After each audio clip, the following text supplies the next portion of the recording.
Hello everyone, it's Shane Kanto, your Wasteland reviewer, and I'm here to review Nine Perfect Strangers, and this is a new Hulu series from director Jonathan Levine, who previously did films like 50-50 and The Long Shot, and this show is centered around 9 strangers who come upon this luxurious resort, this very ambitious and very controversial place where it tries to help people retake their lives, and this is all run by Nicole Kidman playing Masha, who has a very thick and not very convincing Russian accent. And you know, Nicole Kidman does her best. She's a fantastic actress, but like it's really distracting, this accent that she has the whole entire show. And also she's a strange and mysterious character, which her backstory is one of the bigger mysteries of the show, and, you know, her incorporation into the show is interesting, and, you know, they spend a decent amount of time with all this tension among the staff, and I don't feel like a lot of that's ever really fleshed out in a meaningful way, and becomes kind of just a distraction, and, like, her being, like, weird and sexual with a bunch of the staff members, and there's like love triangle, and you're just like, I don't care about any of this. But you have all of our 9 strangers, like Melissa McCarthy, who's a writer who has been taken advantage of by her husband, actually, which is interesting, who plays the guy who takes advantage of her, and then she comes to this place. She, right off the bat, has a very strong connection with Bobby Cannavale's character, Tony, who, honestly, I think is one of the most likable and enjoyable characters in the show. I really enjoy his performance, and there's some mystery to him, too, and what his issue is, and, you know, they have some really good chemistry in this show, and they've been in other films together where I think, you know, they've been working together long enough where I think you have that kind of spark here.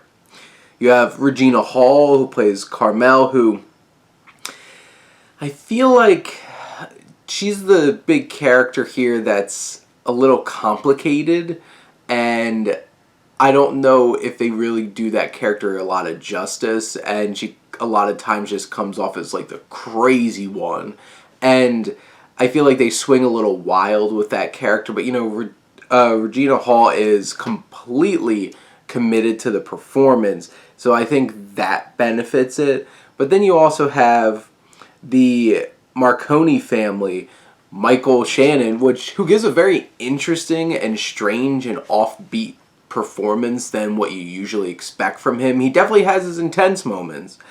You have Asher Keddie, who plays his wife, and you also have Grace Van Patten, who plays their daughter.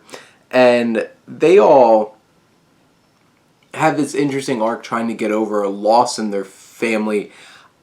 I enjoy them through most of the series, but I feel like their arc goes off the rails in the last episode and just gets too crazy, and it kind of gets combined with Nicole Kidman's arc, and they just go there, and it's a very ambitious idea. They really go for it, but it kind of just fell flat on its face for me.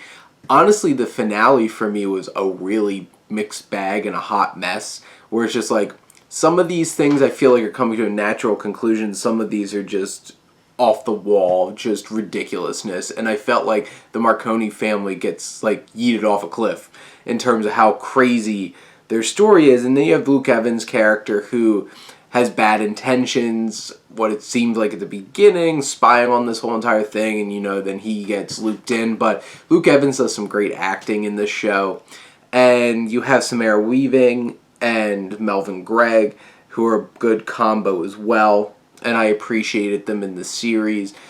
I feel like this show doesn't have narrative thrust except for very few moments. So honestly, it just feels like this is just meandering along and without much purpose, meandering along, and it's like, why am I watching this? And like, you're spending all this time with the characters and it's watchable and enjoyable in that way, but you never really feel like there's any urgency going on. And then all of a sudden this last episode comes and things just go to 11 and you're just like, where'd this show come from? And in the end, I feel like Nine Perfect Strangers is perfectly watchable because of its great cast who all give committed performances.